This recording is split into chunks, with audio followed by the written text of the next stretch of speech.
Welcome, Leo. This is Regina from Pacific Tarot getting ready to do your new moon in Gemini reading. The new moon in Gemini is on Saturday in the evening on the west coast of the U.S. as a gauge. It's making many contacts with some of the outer planets, particularly Neptune, Pluto, of course, and the asteroid Juno and Saturn, which is retrograde, station retrograding on hours before the new moon on Saturday night. So that's a context that we will explore in greater depth. And for now, your overall energy, Leo, is the Hanged Man. This is you taking a pause. There is a lot of change that you have experienced. You have really persevered through some very difficult times. You have worked hard to pull things together, to set things up so that you are applying yourself with diligence and consistency to achieving something in your life. And you are now recognizing that you must shift your perspective, the way you're thinking about your life, so that you can recognize and take advantage of the opportunities that are coming up.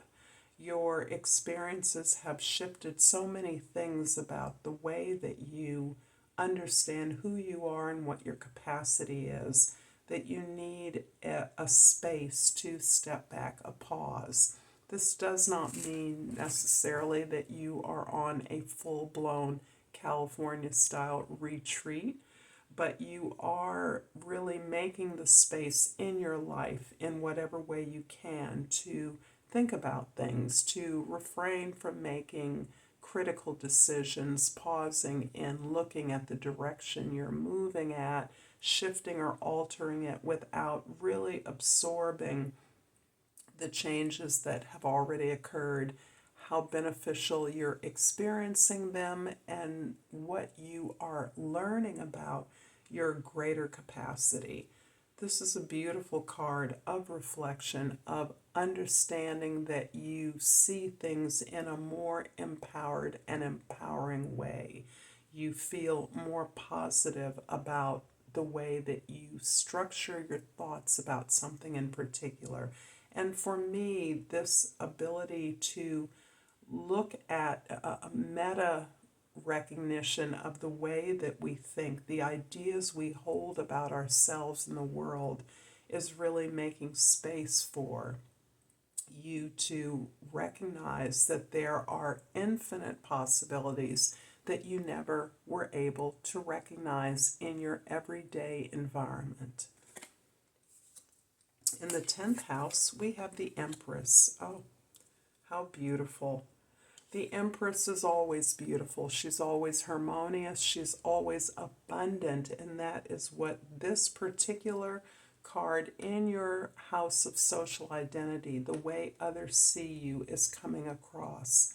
You are not only a generator of new ideas, creativity, abundance, new opportunities to transform those resources that you have at hand into those things that you most desire, creating successes, sharing those successes, so that you are actively creating opportunities, coming up with ideas for greater resources, but you're enjoying the process along the way for its own value.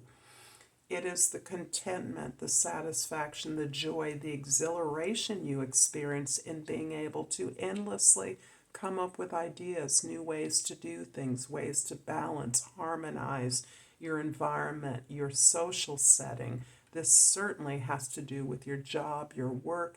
If you are not a leader, you are someone who others come to or point to as a model of efficiency, of um, of performance, of excellent performance, of being able to listen to the ideas of others and incorporate the voices of others into your planning, the way that you are generating ideas. In some ways, the way that you can delegate responsibilities is directly tied to your sense that your role is that of the generator of abundance, creating the opportunities for abundance, which you then can delegate the tasks of to others.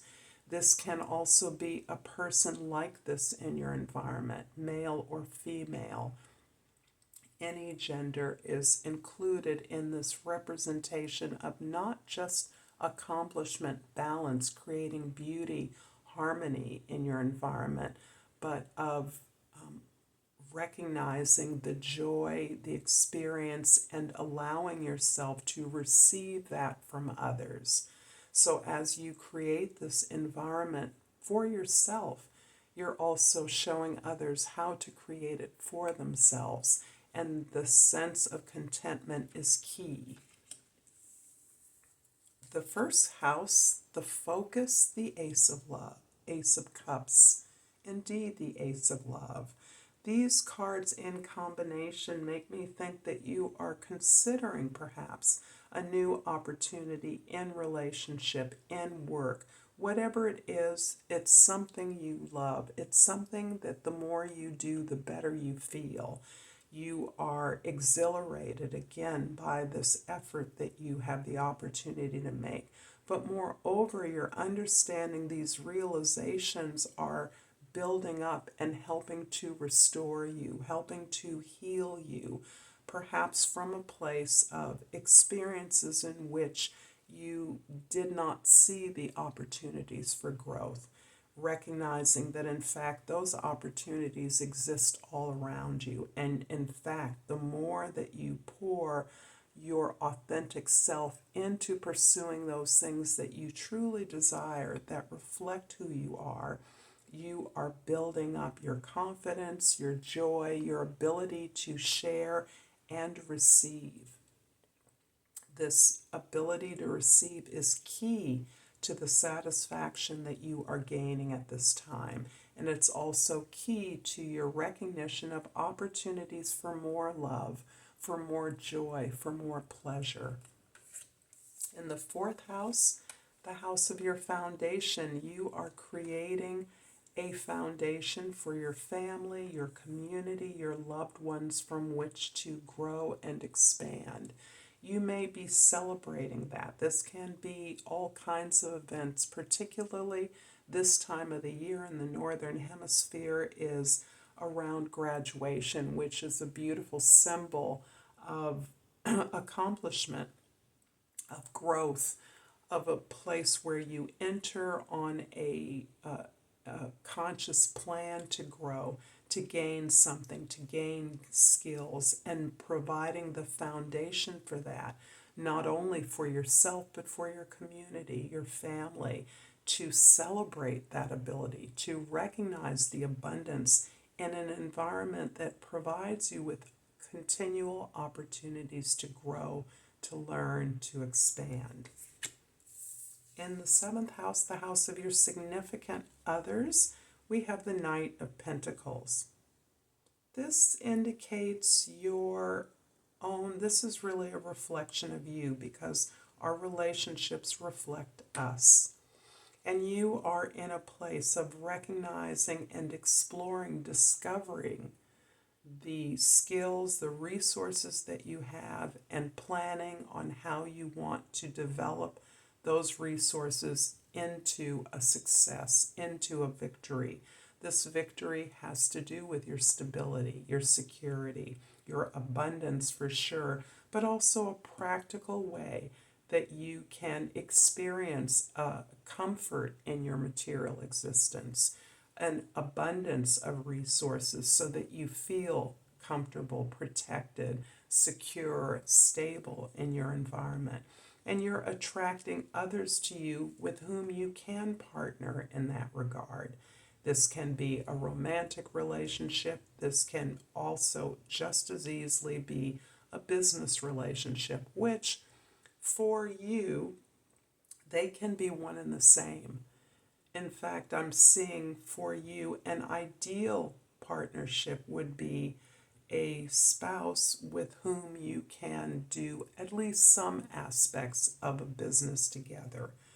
And of course, this also acknowledges and recognizes the business of a partnership, that it is like all other contracts, requires a set of tasks and responsibilities on the part of both, moving in a conscious effort towards an agreement of sharing, of goals, of growth. In your first house, the Ace of Cups is being clarified by the Queen of Pentacles. The Queen of Pentacles is really about, she's a daughter of the Empress. Again, please disregard my pronouns. All genders are included here. But the Queen represents that ability that we all have to receive, to be joyful, to be generous, to be nurturing, to care for others. The Queen of Pentacles in particular focuses on our material comfort, our material safety and security. So you are, through your everyday efforts, you are exemplifying a model of productive and practical growth and activity, so that people look to you to see how to transform their resources into the things they want, how to reach victory, how to build a stable sense of accomplishment, of control, of comfort in your life, and the values that you respect, those values that contribute to your material safety and comfort. The Four of Wands in the fourth house is clarified by the Chariot. The Chariot is a beautiful card that acknowledges whatever conflicts exist in your environment, whatever decisions or oppositions you may be struggling through in your environment, and recognizes your ability to use that to motivate yourself rather than trying to fix all the things that seem to be out of balance. Instead, you're using that lack of balance, those conflicts, to liberate yourself, to move into a direction of your desire, to be successful, to focus clearly on not only your ability to work with others, your goals of service to others, but your creativity, your pleasure in that. So a mission isn't a mission if it hurts, if it's hard, if it isn't joyful. And that's where you are finding your greatest success and desire. You work hard at something you love. This is critical to your ability to be successful at this time. It helps you activate this ability to generate abundance and to receive satisfaction for the work you're doing on your own behalf. The Knight of Pentacles in the seventh house is clarified by the Five of Cups. The Five of Cups is very much about your sense of loss or regret regarding things that were not successful in your past, relationships that were disappointing, efforts you made, work you made that did not come to fruition, not hitting your targets or goals in the past, and the way in which you may be focusing more on the losses than on the gifts that occurred to you as a result of these disappointments, these failures. All was not lost. All is never lost. Mother Nature, the Empress, there is no waste in nature. Everything that changes, that rots, that decays, that dies, regenerates, recycles into new growth. And out of a disappointing experience, your sense of self was bolstered when you learned the lessons that this heartache were made available to you. this helped to bolster your relationship with yourself in that you learned about yourself. You learned things you didn't know about yourself as a result of this loss or this disappointment. So your focus is coming onto the gratitude for the lessons that seemed so devastating, seemed like such an abject failure, wounded your pride, made you feel like a victim. Instead, you're realizing that those just highlighted all the potential, eventually, the potential that you have to get what you want. And the Empress in the 10th house is clarified by the Strength card. Seems to me that maybe many signs get the Strength card a lot, but I associate this for some reason with Leo. And some of that is this ability to support, to shine, despite not being seen or appreciated for the support that you provide to others.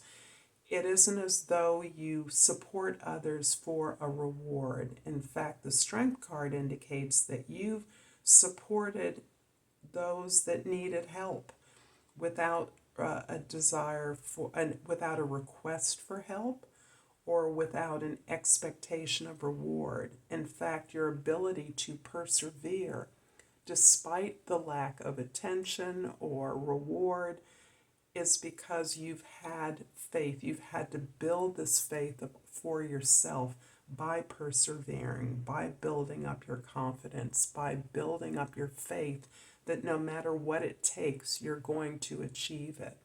And that's the quality that has actually matured you despite the losses you've experienced, despite the disappointments. You have not been deterred in some very specific regard, and that you have matured in as much as your confidence and understanding that out of every heartbreak, something is learned and improves upon your ability to know what is really right for you, what is going to grow you, what will reflect the best of you. I'm hoping that this has been resonant for you, Leos, and if it is, please like and subscribe to my channel, Pacific Tarot. I appreciate all the feedback, the donations, the shares, and I love your comments. They're so nurturing for me. So I pulled this card, which is a Pray Night, and the key word is trust. I trust myself and the divine flow of the universe. Thank you again, Leo. Until next time, Namaste.